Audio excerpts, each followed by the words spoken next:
शत्रू की मित्र? एका कुंपणावरून उडी मारीत असता एक कोल्हा खाली घसरला.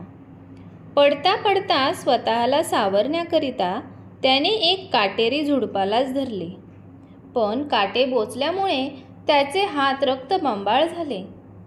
त्या वेदनांनी विव्हळत तो ओरडला, छे छे, हे काय झाले?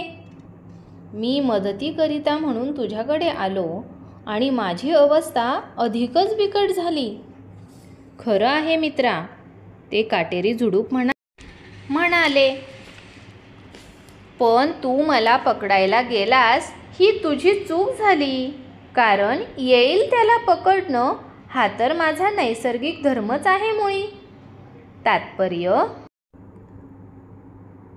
मदत करण्याऐवजी दुसऱ्याला दुःख देणं हाच ज्यांचा स्वभाव असतो त्यांच्याकडे मदत मागायला जाणं म्हणजे खरोखर मूर्खपणाच होय.